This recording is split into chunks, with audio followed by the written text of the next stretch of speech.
Hey guys, so today we're going to be making this super classic dessert, baked banana pudding. This is a recipe request and I'm so excited to share it with you guys. Let's get started.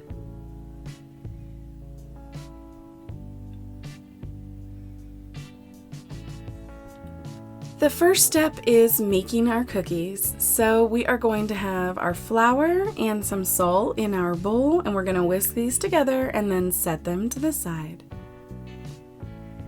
In another bowl, we're going to work on our wet ingredients, and that is our butter right there, room temperature, getting whisked together until it's nice and smooth.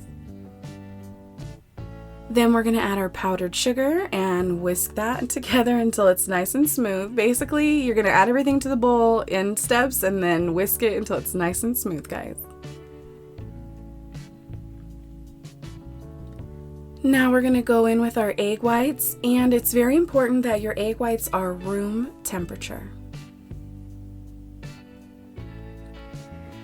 I also want to mention that the recipe that I'm using for these cookies will be linked in the description down below.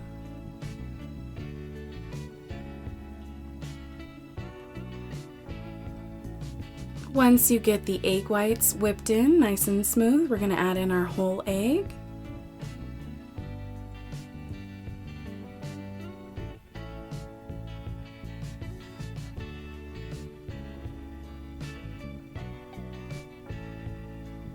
Now that we have our egg whipped in, we're going to go in with our vanilla extract. And it does say that this mixture might kind of curdle on you, and if that happens, to just whisk it with your hand whisk and everything will be fine. Now we're going in with our flour mixture, and we're just going to combine this really well. And this is the final texture.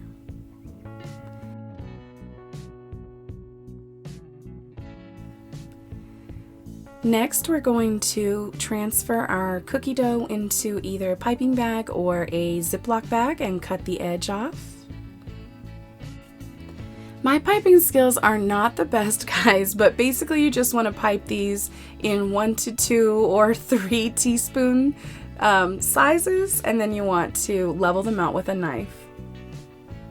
I did play with time and temperature of my oven with these cookies, guys. So I have a bunch of them that look a lot different. I'll go more into detail about that in the description below.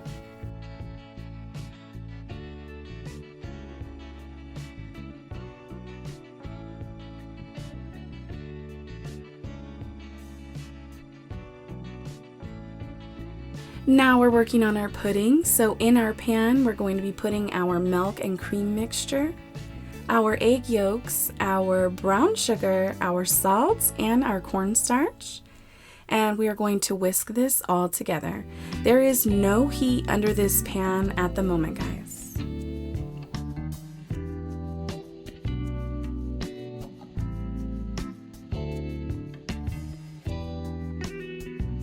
Once you get everything completely smooth and whisked together, then you want to turn on your heat to a medium-low and continue whisking until it gets nice and thick.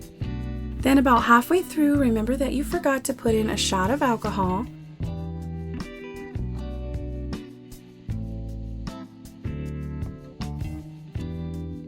Once that happens, then you want to go ahead and kill the heat, and we're going to add in some butter. The butter will make the pudding more glassy, and then we're also going to add in our vanilla extract.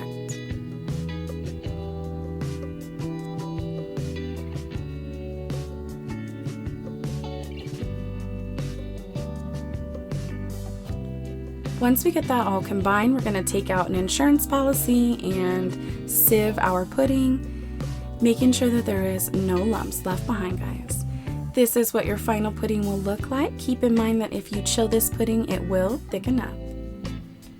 Now we're going to work on our meringue, and in this bowl I have some egg whites that are again room temperature, and you can use cream of tartar or a few drops of lemon juice, and you just want to start whipping the egg whites together. Once they start turning white and foamy like this, that's when you want to go ahead and gradually add your sugar and your salt. You're just going to continue whipping until they get nice and stiff like this. And now it will be assembly time, guys.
Once you put on your last layer of cookies or bananas or pudding, however you layer yours, you want to put your meringue on top.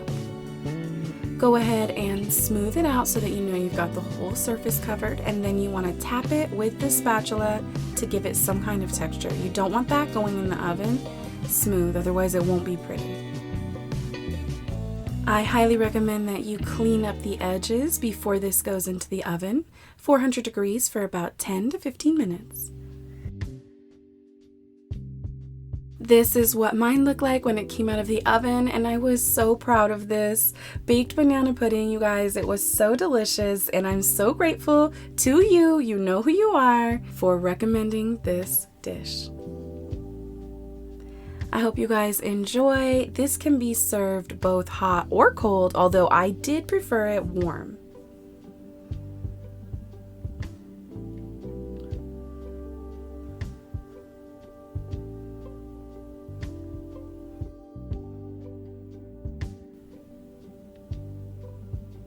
I did have some dulce de leche left over from a recent video, and I could not help myself but put that on. I'll also link the dulce de leche in the description down below, guys. So that's it. Don't forget, you can come back to my kitchen anytime.